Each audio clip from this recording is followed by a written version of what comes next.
Okay, so hi, today is June 4th. This is the 7th in a series of classes on Mr. LaRouche's textbook called So, You Wish to Learn All About Economics.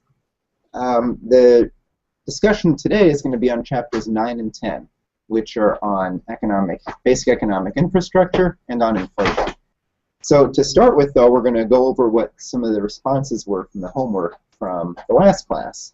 Now, the last class was on wages and population, chapter 8, and the questions were about education, both people's experiences with education and what it ought to be, with jobs, people's past jobs, and whether they were satisfying or not, and what somebody should get out of their work, and then some ideas about what the last class and homework ought to be. So I'm going to read a few excerpts from some of the answers to those homeworks before we get into what we're going to be talking about today. So on the first question, which was about different people's experience with education, somebody had written in about an early teacher who had them do a lot of painting after their field trips and things like that, which she credits with making her very playful. And then this is interesting. Apparently, a English teacher who, here, I'll just read this quote. It says, "The best example I can think of is that this teacher held up two books. One was a Leo Tolstoy book, not the greatest guy or anything, and the other book was pornography." And I guess I don't know what he was doing with a book of pornography in school, but anyway, then the teacher asked, "Which one of these has a greater aesthetical value for your mind?" The homework says, "I remember it being the first time I ever thought that not all books or ideas are equal, and some can have a negative effect on your mind, and others can have a positive one. Not the kind of liberal crap you get used to in Berkeley, California." That is true. Some other answers were sort of, here's one. "Thinking back on it, I don't remember having an inspiring moment in class at all." Compare that with what our association does in terms of education, in terms of its curriculum and training people how to think. It's a world's difference, because I get inspired when I make a breakthrough, as any human would, and know that I am developing. That is more important for young people than merely acquiring knowledge. Then some of the discussion about how education ought to play a role in our movement. I'll read a couple excerpts again. About recruitment. Here's one. "If someone has a spark, they can't be let go. And you can see that spark from the moment you meet them, if you are paying attention and can see into their soul. Because even if they're covered in slime from the culture, their soul shines through, and you have to want to allow that person to thrive instead of just survive. And that means fighting with their axioms, because you're not fighting only with theirs, but also with your own axioms. The best teacher is a student, and the best student is a teacher, because learning is a social process." Absolutely true. Here's another one. "While participating in this class, I've been holding on to a question that came since the first session. How do we measure culture? That's been very provocative to me. And I've really been challenging myself to discover what Lynn did in economics, which has been extremely fun. I don't think I can say I'm a master yet, but damn it, I know that I figured something out, which is the point, I think." And then on an idea for what we ought to do in the future, "I propose that we emphasize the importance of classical artistic composition and somehow use this in a class series. Something like a series on Shakespeare, Schiller, or Bach. Something like that would be essential and fun. Another fun idea would be a series on Bernardsky. I don't know that much about him other than excerpts I've read here and there. I think he'd be important to work through." So that was some of the things that came in on education. On jobs, there were very different answers on this one, too. One answer, "In my early days, I was a waitress, and there was nothing satisfactory about having that job." That's pretty straightforward. Somebody had talked about jobs in service sector, which was never very rewarding. Even if you feel proud about, you're managing the store right and everything, you still feel sort of used, and what are you really accomplishing? And comparing that to working in doing farming type work, gardening and wood cutting. And then another answer was about a job doing science research, which is fun. And then working with young people, and an example of helping a 7th grader who didn't know how to write a sentence giving this person a journal and helping her learn how to write. And then listen to this. On the question of using the example Lynn gave of transforming a machine tool by taking out one part of it and replacing it with a laser, where the rest of the machine tool operates the same way, but because it's using a laser instead of a cutting head or something, every part of that machine is more productive because it's part of a more productive process. So same thing with people in an economy. If you change what the whole society is doing, even if the person's still doing the same thing, they're more productive. Their work changes. So here's one of the homework answers someone wrote in. I think people would generally feel like their life and actions have more meaning if society was in a direction of progress. You would know that your efforts weren't just you acting in an empty box, but in coordination with society to grow.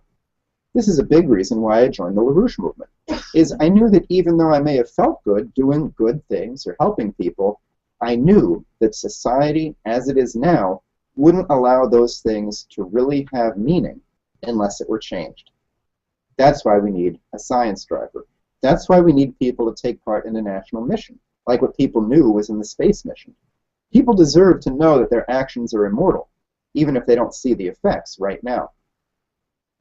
Exactly, and that's exactly the point Lynn was making in the second half of chapter 8, so very good. So, all right, so let's move ahead now to, and if you haven't sent yours in yet, feel free. Better late than never.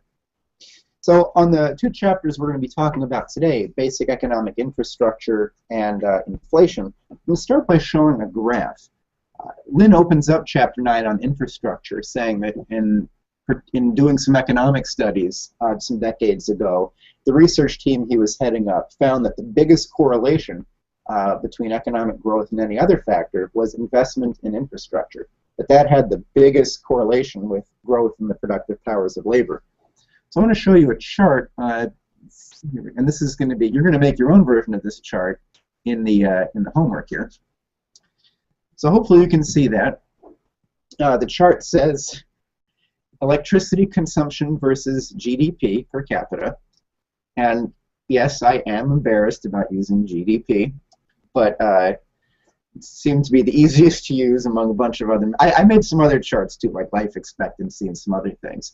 So what you're seeing on this chart is along the x-axis is the watts per capita, and then going up in the y direction, you see the GDP per capita. So if you you can see there's an obviously huge trend there, where there's just no doubt that the biggest, if you wanted to say what's one of the best predictors of how well people are going to live, it's what's their energy use. I mean, just leaving the lights on all night, or not unplugging something when you're done using it, that doesn't make you richer or make the economy better. But people who would like to say that due to global warming, these developing countries, they're just not going to live like we did. Like when Obama in Africa said, I'm sorry, if everybody here had a car and air conditioning, the world would melt. You guys are just going to have to be poor. That's exactly what it means. If you're going to deny countries access to electricity and to using high levels of energy flux density and just energy, you're saying you're going to be poor and you're going to die early. Another chart I made was life expectancy compared to electricity consumption.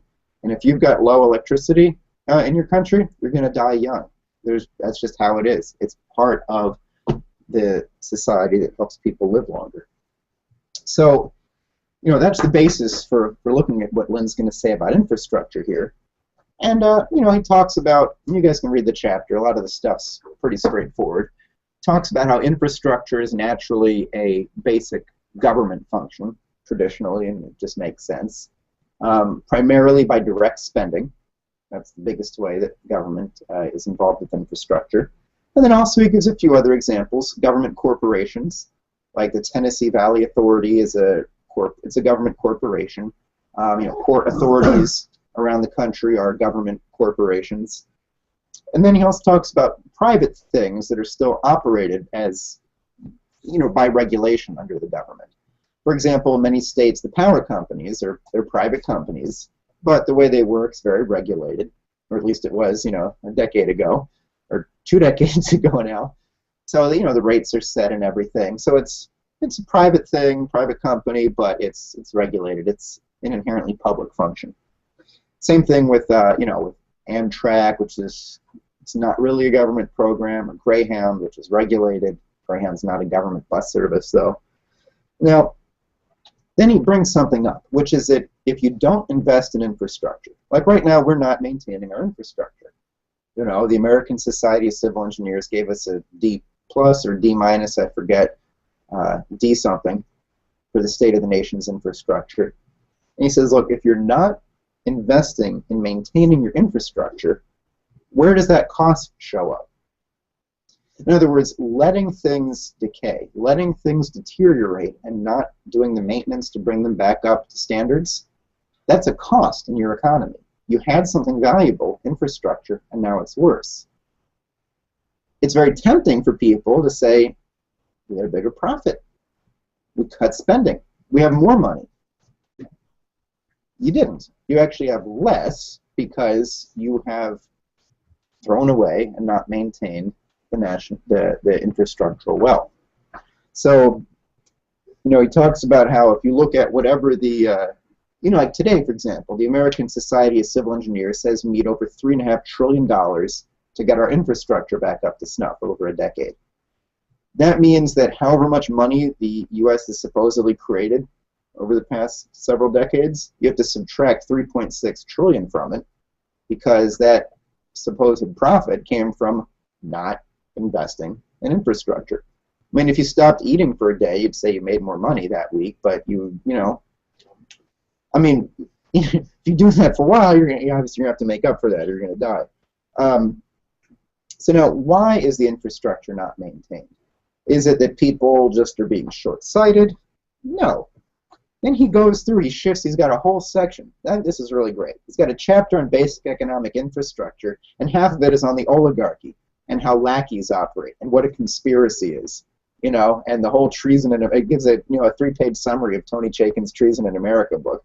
So it's really great. But he says, look, let's give examples. He gives an example of the New Haven Railroad, which was bought up. Control of that railroad was taken over. And then the new owners didn't invest in it, sucked money out of it, and then left it as an empty hulk.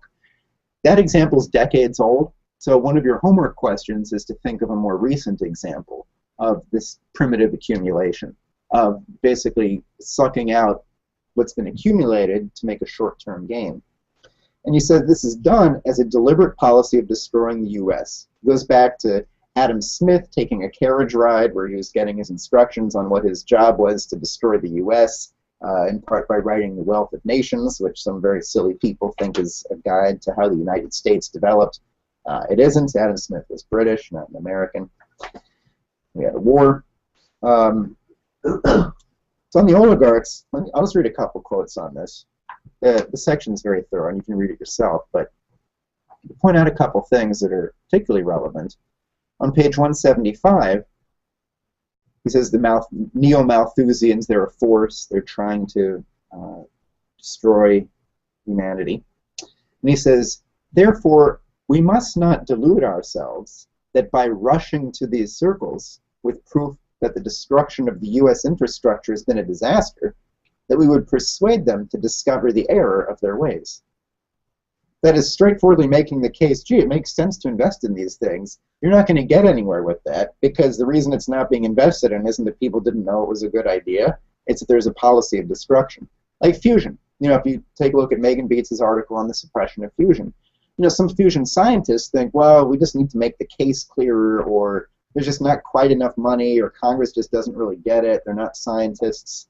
That's not why we don't have fusion. It's because a Zeusian faction has decided we are not going to have fusion. And then the budgets are set starting from that intention not to get fusion. Not that the case hasn't been made. It's been made. So sometimes this looks like a conspiracy. There is a conspiracy going on. It's right to see a conspiracy in the way these things are being done. But he says most people who look for conspiracies, they just don't get it. They usually look one level below the level of what's really directing things.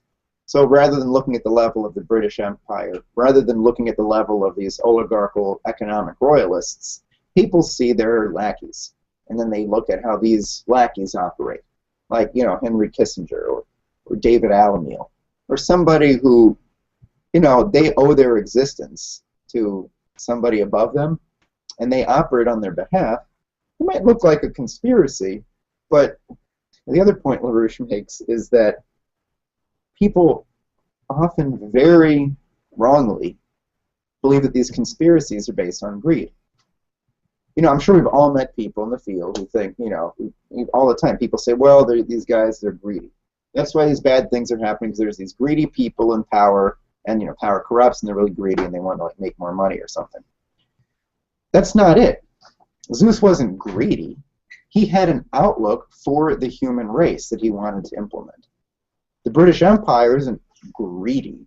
You know, the Queen doesn't want to, you know, have 100 more horses to, you know, run around or something. She doesn't want to have one more castle to decorate. The goal is a control of the human race. That's what the goal is. It's not about making more money. So, you know, and this is the block people have in understanding an oligarchy. People don't want to go all the way there and recognize what it means that there's a fight between Zeus and Prometheus.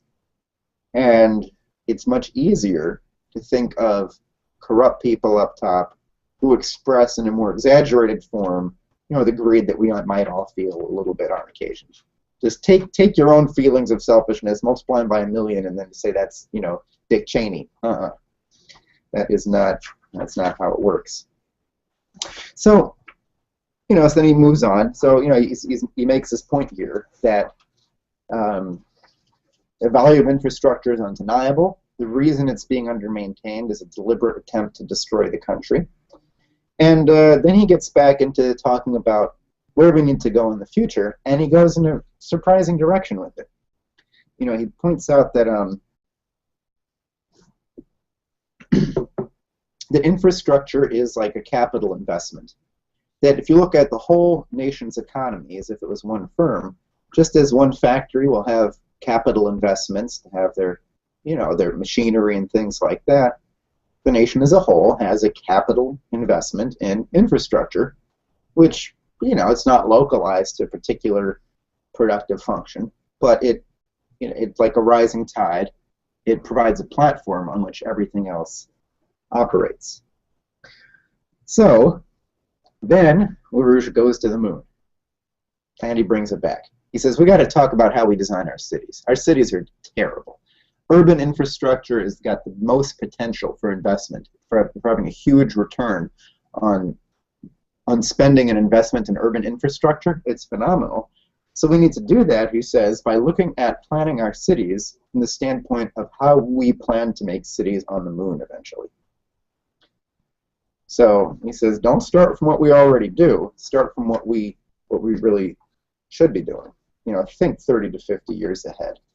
And some aspects of future life aren't going to change that much. He says the size of a house, you're not going to need to have, you know, an 80-story house or something. I mean, you know, some of these things are, we can predict a couple hundred years into the future to some degree what people are going to need.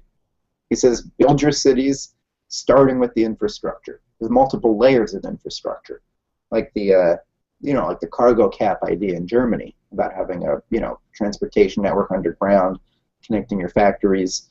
You know, you got your energy, you got your transportation underground, multiple levels. You make that very durable. It's there to last for a couple of centuries. This will be expensive, but it's worth it. It'll last. People like living in cities for a reason. Then in terms of how those cities would be built, it says it'll be centered around, I don't need to read, it's in the book. I mean, you can read the book, so I feel silly, it's over summarizing. But there's the details there, but then one thing I wanted to bring up was that he says cities need to be of finite sizes. Like right now, we're not really making new cities in the U.S., like fundamentally new cities. Like, all right, here there's nothing, and we're going to make a whole city. We're going to plan out streets, we're going to put in the infrastructure, you know, etc. You might get like one of these, fake urban things where they take a suburban area and they put in some parallel, and they put in like a grid of streets and a parking garage to give you like an urban feel. That's not what we need. He's saying limit your city sizes. Elsewhere, he said 500,000 or a million really should be the biggest size of a city. And then if you have more people who need somewhere to live, make another city. Don't just have the suburban disgustingness spreading out, indefinitely. We actually need to go back because, if you look at the original construction of the older cities in the U.S., a lot of the stuff predated cars. And so that's one of the reasons for that, the compactness and the way things were organized. One of the major downsides of the interstate freeway system and, just letting zoning totally go in a devil-may-care way is that you've got this suburban mess. So instead of that, we got to actually plan out cities, like China's doing, like India's doing, planning along the world land bridge, like pearls on a necklace. New cities, and it'll be a city, and then beyond it, it won't be the city anymore. There'll be some farms, and then there'll be another city. It'll be great. More people will live in a real city. It'll be wonderful, and we'll be able to go between them, and it'll just culturally, this will be fantastic. So he says, look, what's it going to be like? Will this be expensive? Yeah, hugely expensive. But imagine, what would we be capable of doing if we had 50% operatives? How productive could we be if we had 50% operatives? And he's writing this at a time when the number was much higher than it is today. It was in around 20% when he was writing the book. Today it's below that, for sure. So much of it's imports. But if you had that kind of amount of productivity, physically, people would be quite well off. We'd be able to have cities. We'd be able to have a house. You'd be able to have decent things. It's going to be very difficult to get there at first, but with 50% operatives with a science driver, these things are possible. High-paying jobs, and deservedly so, because they produce something. And then at the end, talk about getting ahead of himself here.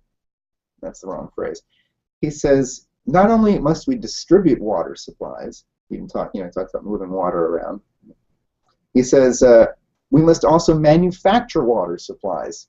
Controlled thermonuclear fusion will render this production of fresh water supplies economical. Which, this report that we've been floating around about making all of the water needed for a world population twice today would be a world power need of right about midway in that chart that you saw, per capita power use. So today it would be very significant for most countries at the current level to try to have about 1,000, 1,500 watts per person to produce the needed water. But if we've got a fusion economy, if we've got 40,000 watts per capita, it's really not a big deal to just produce the water that you need from fusion. Among other things, for causing the rain to rain where you want it to. That's even easier. We should do all of these things. So then, I'll just read his last couple sentences here. He says, thus, improvement and maintenance of infrastructure makes possible the increase of the potential relative population density, because it's the basis of all of these other things. That is the general functional significance of that capital goods subcategory called basic economic infrastructure. Hence, the close correlation between rates of improvement of infrastructure and rises in productivity. So he's come back full circle the way he composed this chapter and explained why you see the thing that he described in the beginning of the incredible correlation between infrastructure investment and increases in the productive powers of labor. So those are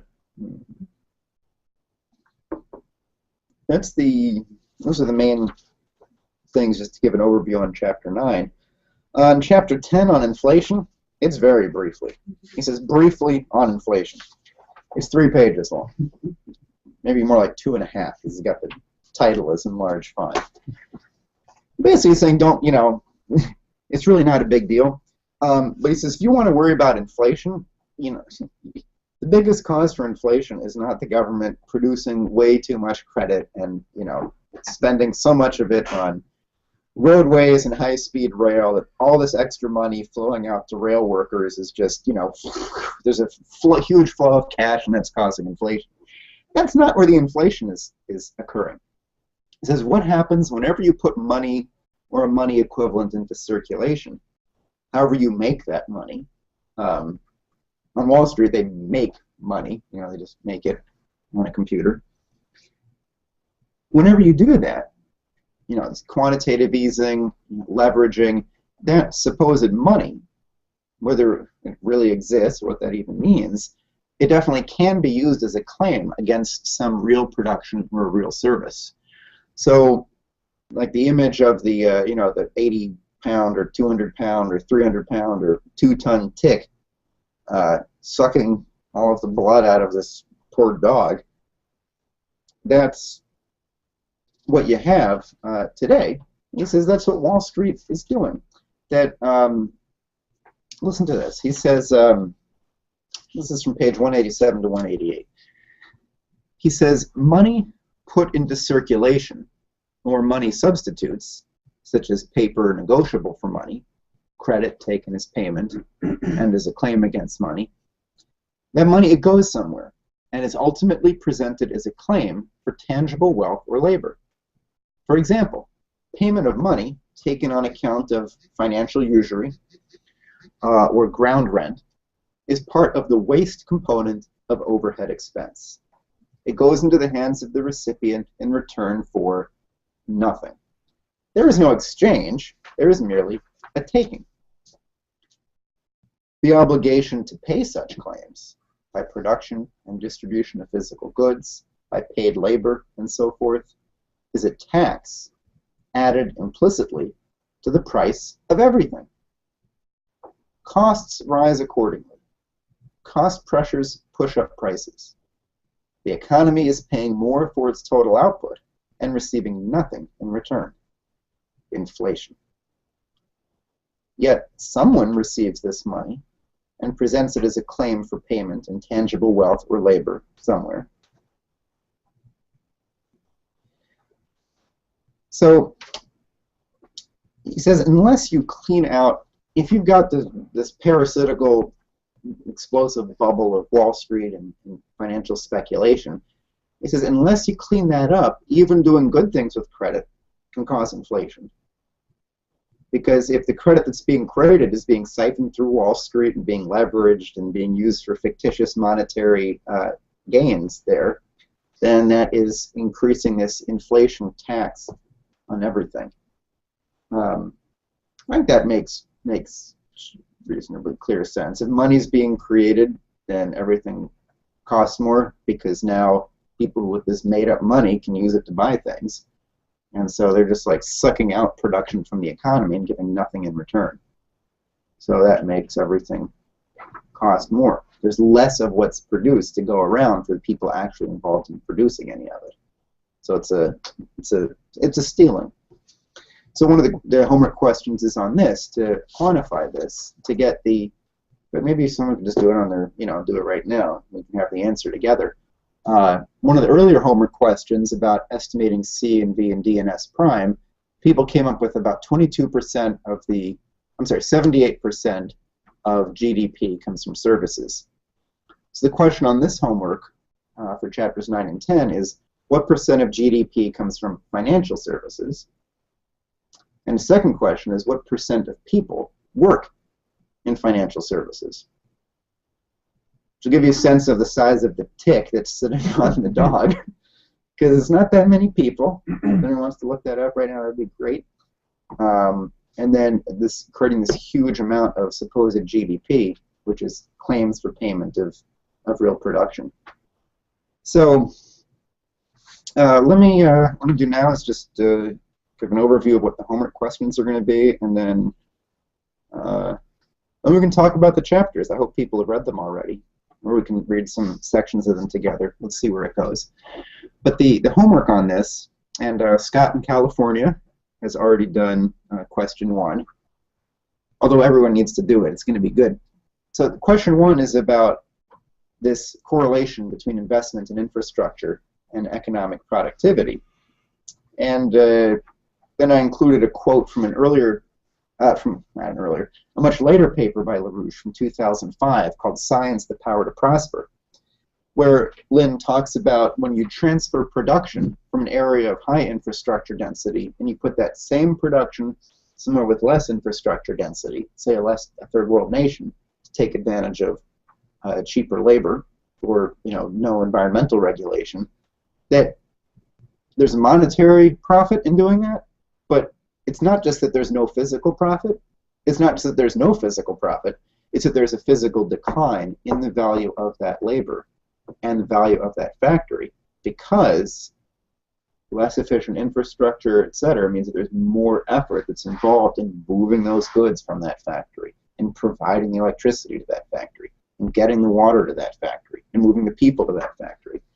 So the homework is there's a Google spreadsheet, which if you've never used a spreadsheet before, here's your introduction. This one's very easy to use.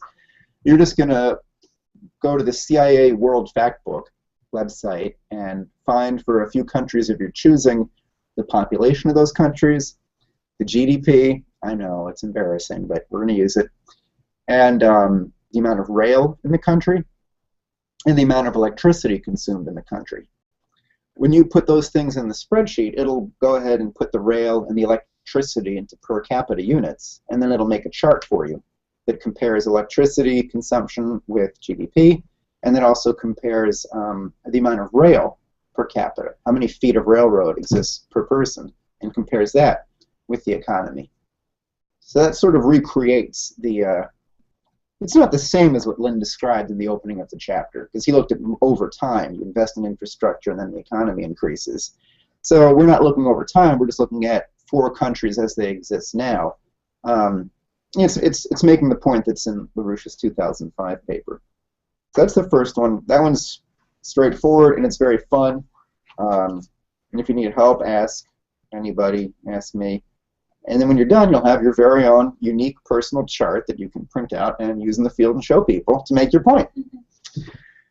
The second question is about finding a more recent example of what LaRouche described about the New Haven Railroad, where he talked about how it was looted by people who bought it up, didn't invest in it, and pulled the money out. There's a quote from a 2001 paper by Lynn on primitive accumulation, and the question is to think of a more modern example. As a hint, there's from Bill Clinton's recent speech. Bill Clinton talked about somebody, an activist investor at Dow Chemical, who wanted a really quick return on his investment. And Dow said, well, we're going to build this new chemical plant. It's going to cost some money. It'll take us 5 years to build it, and then it's going to be really efficient. We'll make a lot of money selling chemicals. It'll be great. And the activist investor said, 5 years? I'm not going to wait that long. I want my money right now. So that would be an example of, obviously, a chemical company. It takes time to build up all the equipment for the, the sometimes very complex processes they're involved in to produce the chemicals that then go into all sorts of things around us, everything from paint to fertilizer to batteries. So there's that one.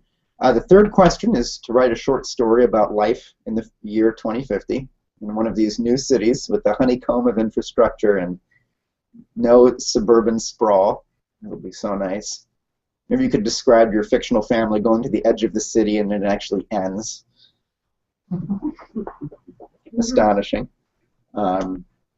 And then the easy, and then this last one, question 4, which people might have already answered here in the audience, is to take a look at the percent of GDP from financial services and the percent of people involved in financial services to get a sense of how it's a big bloated Wall Street tax.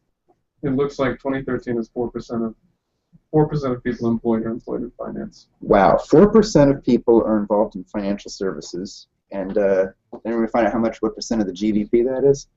Yeah, 9%. 9%?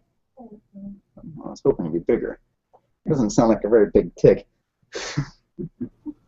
Well, I thought it was 30%. 80% of businesses are owned in 30%. one way or another by hedge funds. 80% of businesses are owned by hedge funds. Here. You said you got 30%, Johnny? Yeah. I went to this the World Bank website. They said it's 30% of the GDP. 30% of it is financial services or services or. You want to share your screen so we can see? How do I do that? Uh-oh. Well, it's the in the left side of the Hangout. There's a little green screen with an arrow going like this. It says screen share. If you click that, then you click your web browser window, and we should all be able to see it. Oh, screen share. Okay.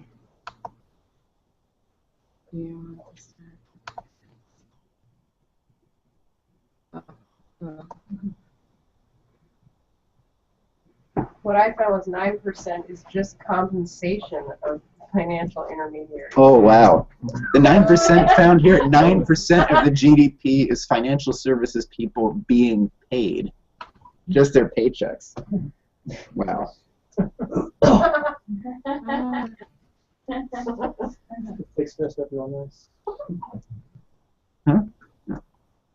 Does that make sense? Sorry. I'm sorry, actually, I Get looked that? away. What, The the screen? Could you put it back? Well, now it's not. Could you put it back up? Oh. Yeah, hold on.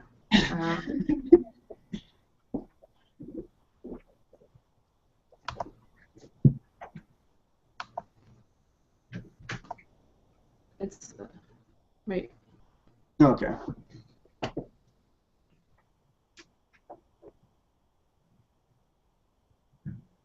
Oh. Is this the right thing that I'm looking at? Like the 30% I see looks like it's household debt. No, wait, we're. Oh, okay. I must have looked at the wrong thing. Okay.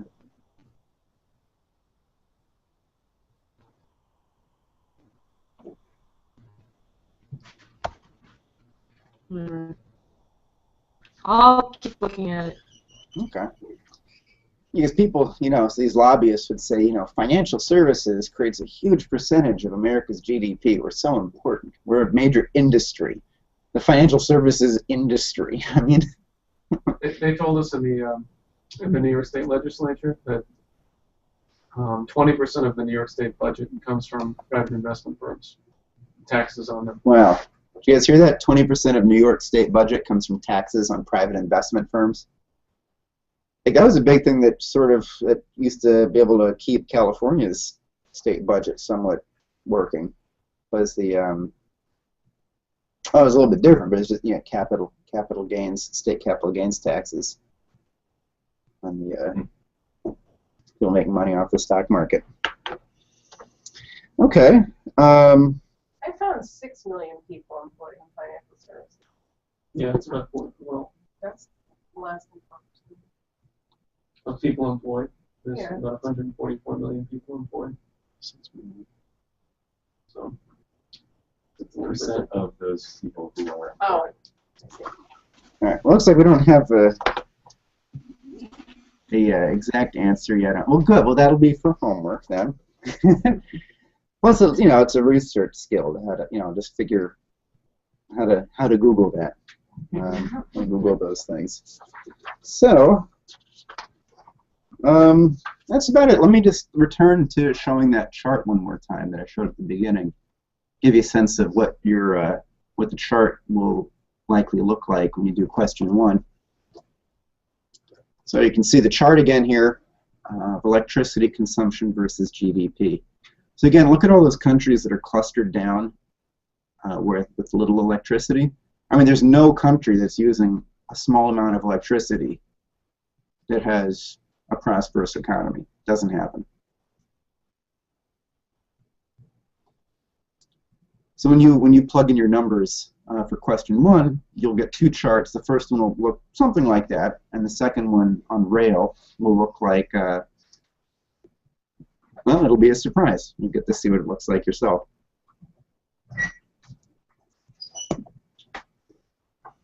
So, any thoughts, questions, discussion about the chapters, or thoughts from the homeworks from last week or this week? Last week? I had a question. Mm-hmm. On the inflation stuff. Yeah.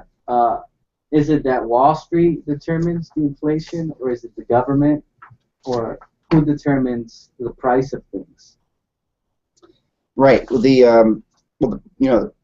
it ends up indirectly changing the prices. So Lynn's point is, if there's more money that's out there that could be used to buy things, then that can make the prices go up because there's all this just money that could now be purchasing things. So in other words, if banks and Wall Street are just being given money by the government, basically money is free right now. If a bank wants a loan from the government, it's free. It's 0%. It's just free money. They have to say they'll give it back eventually, but or they just get a new loan to do that. And then you use that to speculate. You make a lot of money. So when that's allowed, when you've got it so that banks are able to borrow money from the government and then use it to speculate because they're both normal banks and investment banks, then there's just this creation of money without actually doing anything. The more that happens, the more Wall Street is able to get in terms of profits. That causes inflation.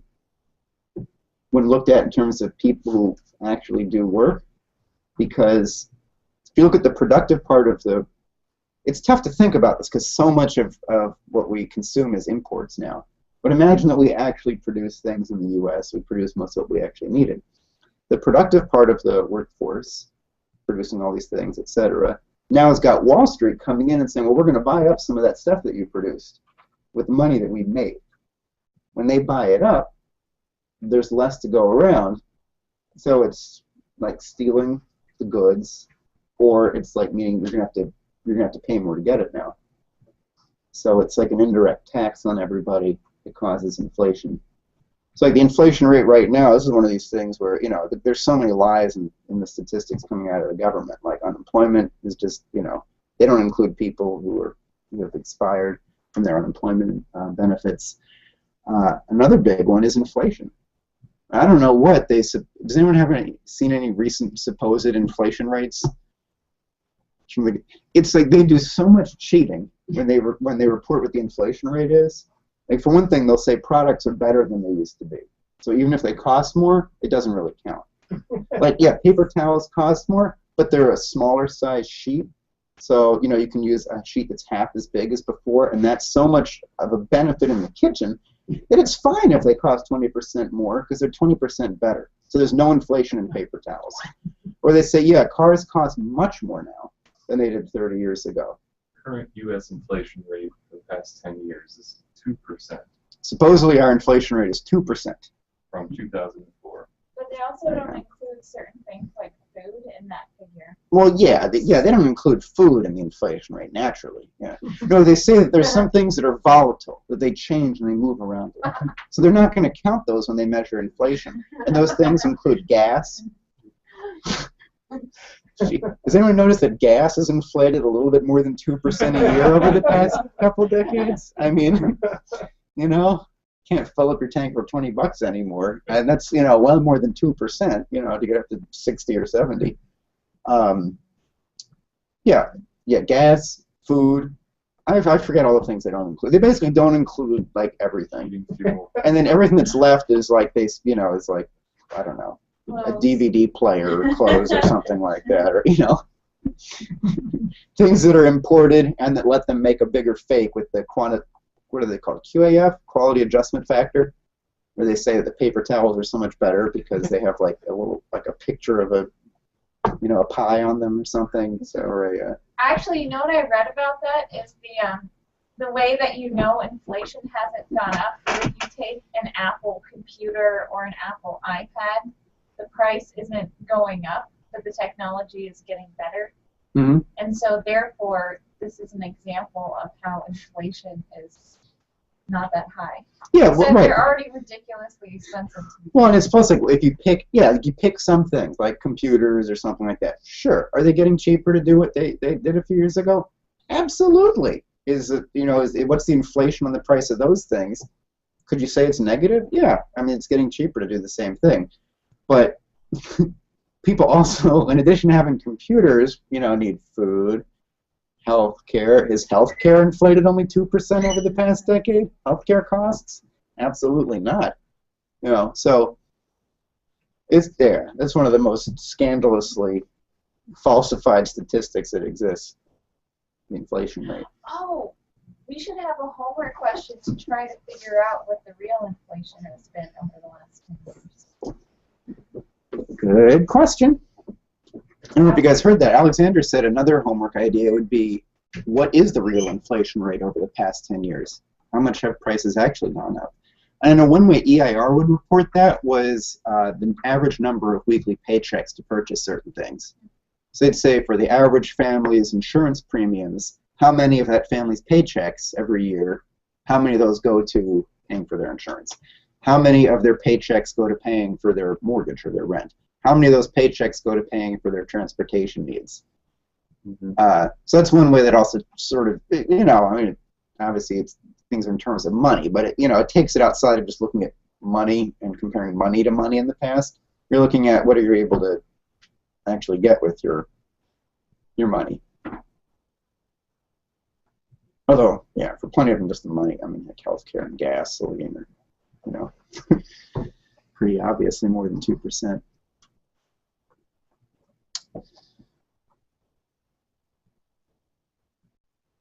Yeah, there was always supposed to be a proportion of your annual income that you spent on housing, food, so forth. And when you look at that, how that's changed, I mean, people spend like 80, 90, or 300% of their annual income on housing. Yeah. Have a mortgage. Or yeah, mortgages and rents. I mean, they're completely insane. I don't, you know, I'm sure in the 60s and 70s there was some tried and true percentage of, you know, don't get a mortgage that's more than 20%. I made that number up of your annual income. Now it's like, you know, how many people are paying, like, you know, is half of their income going to their rent and utilities? You know, that's the thing. You just ask old people. I'm sure you've never that sounded funny. I'm sure people, not everybody watching this is. Anyway, if you compare the experience of previous generations and how much you talk to them, like, you know, wow, you mean you could pay the rent on your apartment with a part-time job? This is like Lynn going to get his haircut. Lynn going to get his haircut? He made a whole like webcast speech about inflation. Oh, yeah. And you didn't even have that much hair. Inflation in hair? Yeah, right. The per hair inflation rate is probably 1,000% for Lynn, right? Or when he was talking about the shirt, $100 for a shirt? Yeah. Yeah. Yeah, it's crazy. Yeah, clothes. Supposed, like, you know, like full, if you're not at Marshall's or something, it's, you know, it's insane.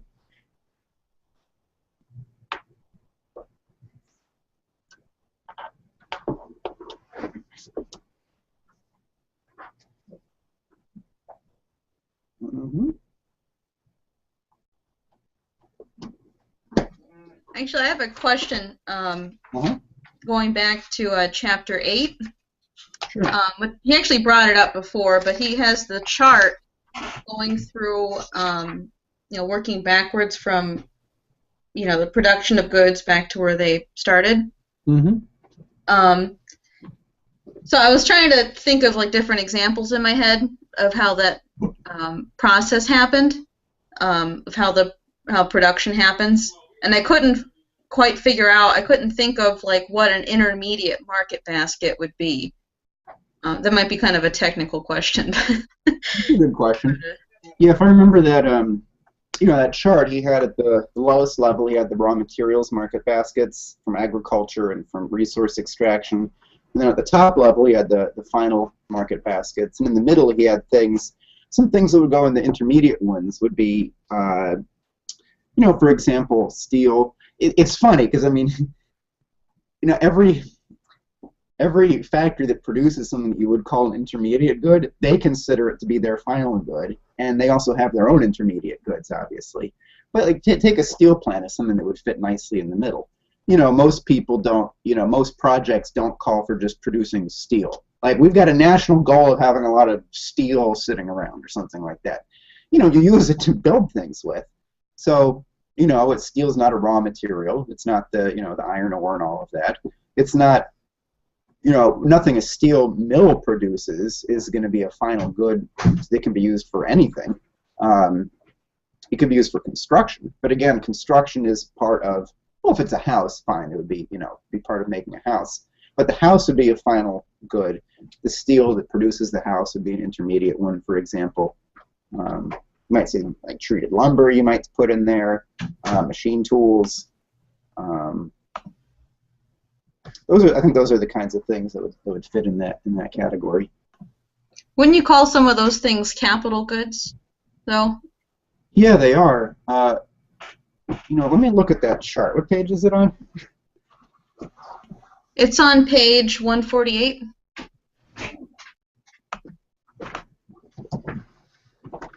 Okay, so let's chart again here. So we got on the bottom natural resources, agricultural goods, industrial goods, raw materials market basket, oh, intermediate market basket. And then we produce both consumer goods and capital goods. Yes, good point, good point. Yeah, the machine tools would be in the capital goods market basket. And then, yeah, steel would be, I don't know, it's the only example that's really coming to mind right now. That would be an intermediate market basket. The steel itself isn't a capital good in that sense, and it's not a consumer good either. Anyway, he returns to it later on when he talks about looking at that first figure a little later on in the chapter. Anyway, that's... Oh yeah, referring to figure 1.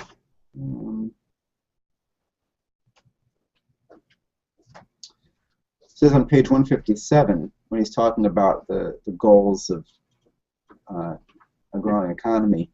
He says on that page, he says, referring to figure 1, the one you had referred to, he says this requires an associated reduction in the percentile of the operatives component of the labor force employed in raw materials production, and shifting all of this relative decrease to employment in either capital goods output or intermediate goods production. We must do this while collapsing the waste sector, et cetera, et cetera. Yeah, anyway. Yeah, I think intermediate goods are inputs to higher level processes that aren't part of. You know what? Why don't I try and figure out it? Why don't we try to get a real good? I was just going to make up something. Well, I've got a hypothesis that it would be something that's consumed as part of the productive process higher up, without being a durable part of it. So a machine tool is a capital good. Steel, which is then being used in an auto factory, it's an input to the auto factory, but it's not a durable good of the auto factory. They're using it as part of the production cycle, as opposed to having it be there to help produce things like their forges and mills and things are.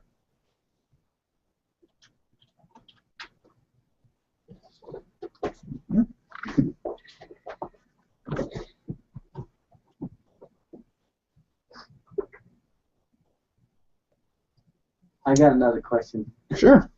I know when this topic of what would be production tied to that, or service, or other categories. What about like wine or like cigars or something?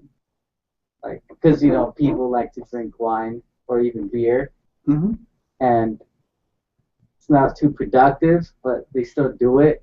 I'm having trouble figuring out where you would categorize that. Well, in terms of the production of those things, so they would fit in. It actually depends on who's eating it. That's one of the tough things about food, is that in terms of, to the extent the food is being eaten by, for example, Lynn gives the example of, even though the farmer isn't making milk with a new high-tech technology, like the cow isn't like a mechanized, it's not a cyborg cow or something like that. It's just milk.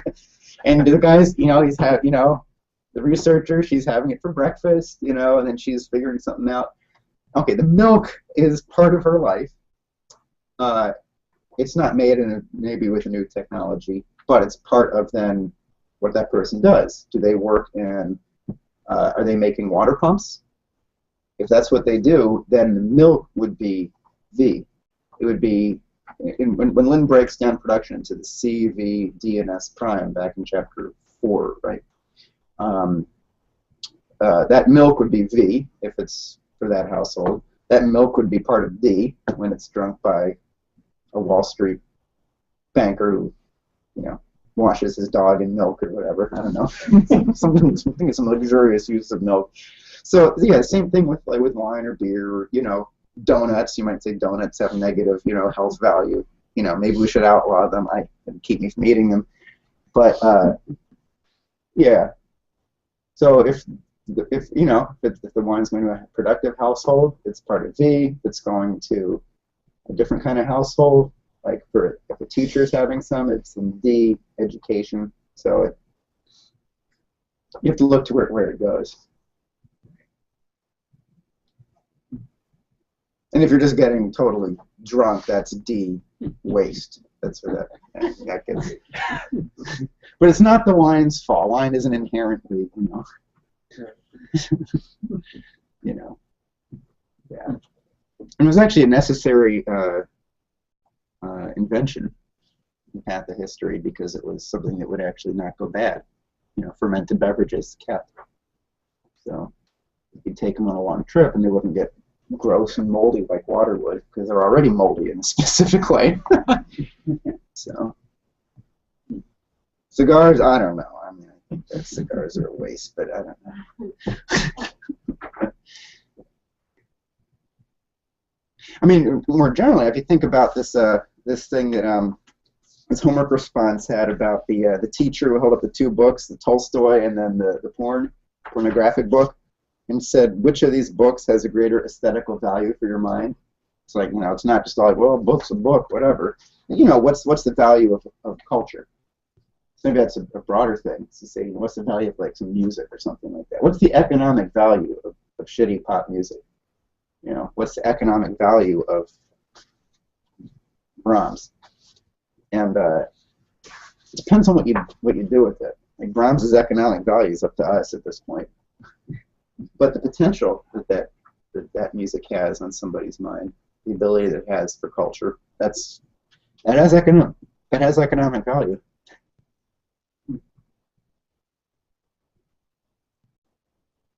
Yeah. Like if you're addicted, you know, if you've got some sort of addiction to whatever it might be, you think that you know, you don't want to let it go. That whatever that might be actually has negative economic value for you.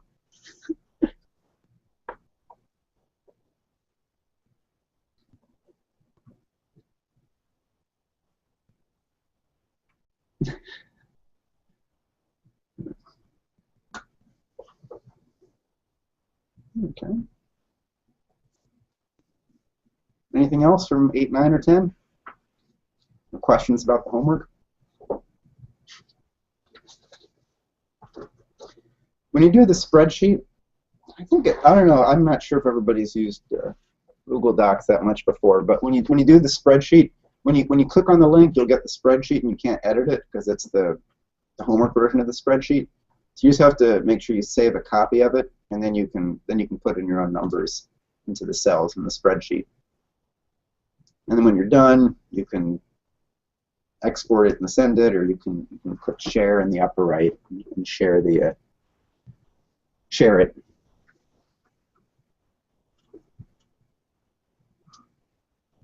I was wrong. Since 2004, it's ostensibly 25%. Oh, total. Cumulative. Oh, okay. Since 2004, official inflation is a cumulative 25%. Well, yeah, it's not that different, but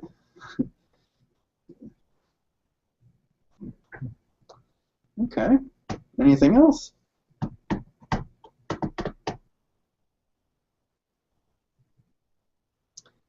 Okay. Well, I look forward to seeing everybody's. You know, the other thing is once these spreadsheets, when these spreadsheets get turned in, you know, I'll make a new one that puts together everybody's answers from that. So then we'll have a chart that we all worked on. It'll show electricity and GDP, and then especially it'll have the rail one, which isn't made yet. So putting that together, that'll be something that we're all going to do together. Then we'll have a awesome chart showing rail and economy. We can make some more in the future. So, all right. I look forward to hearing everybody's responses, and then so next week will be the last class in the series. So we'll talk about the general theme for it is, you know, the next 30 years, because this book is 30 years old, and LaRouche has written a lot of papers and had a lot of thoughts and made more discoveries since then. So that's what we're going to be talking about, as well as having a final sort of project, which will be through the form of. Here's one thing I was thinking about: is that in doing these things, is that basically all of these homework questions all along the whole way in this class, if you do them, you're going to be a better teacher. I mean, if you've done them, you're going to have something then that you figured out, right? You're going to learn something on your own. You've gotten something, you put it together, and then that'll be something that you can use when you're teaching economics classes yourself.